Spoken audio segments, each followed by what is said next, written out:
Hi, this is the second section, if you will, of this chapter. We've been talking about behavior changes that you're going to observe with your loved one and how to balance those. And part of that, I want to share with you some information about the different medication treatments that you should learn about. You should understand these terms so that you can ask questions of your loved one's doctor. And again, I'm always going to encourage you to do a lot of extra research. As you've heard me say through all of these chapters, I've got tons of resources for you. That's what I've spent over 2.5 years putting together. So in the resource section of the book, as well as within the chapters, do make use of those links to websites so you can better understand all of these different subject matters, different subjects that we talk about. I want to talk about medication right now because treatment is a very important part of this disease. Again, it's an opportunity to slow the progression of the disease with some of the medication. And then in some cases, there are medications that can soften the effects of the disease. So in terms of what are the drugs that you might hear about? Well, probably the most common is called Aricept.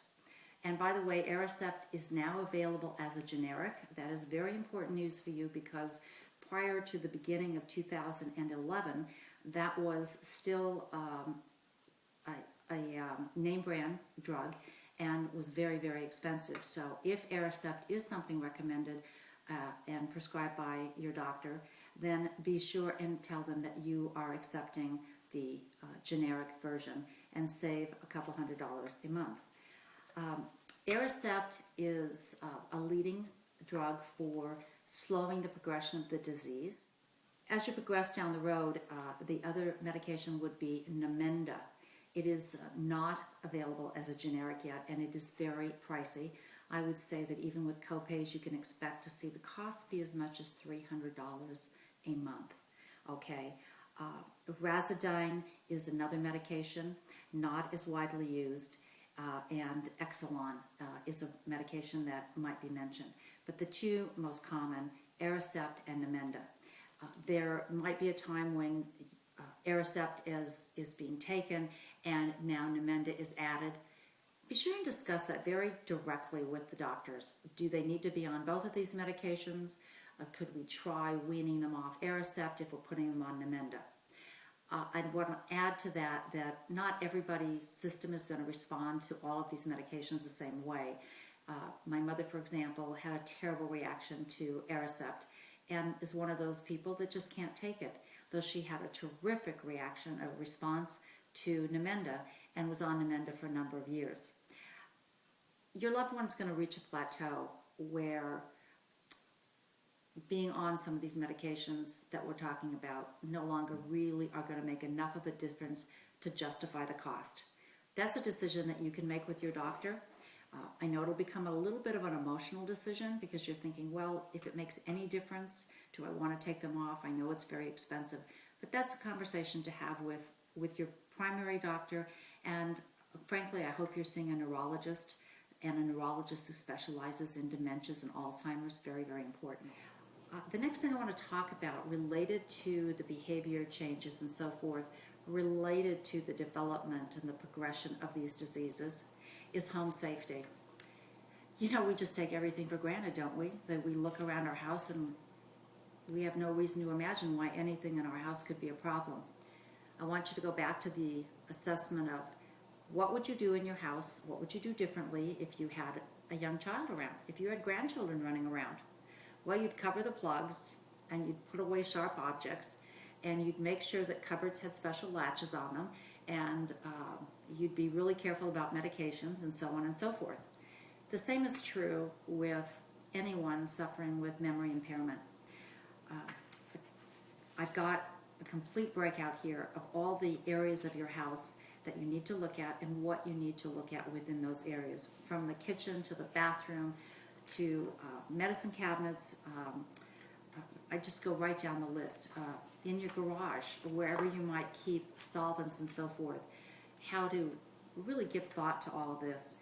What to do for outdoors, in your patios, in your pool areas and so forth. The reason I bring this up is we don't have a sense of reason and logic anymore with this disease. For example, they see something yellow and they might think that it's lemonade.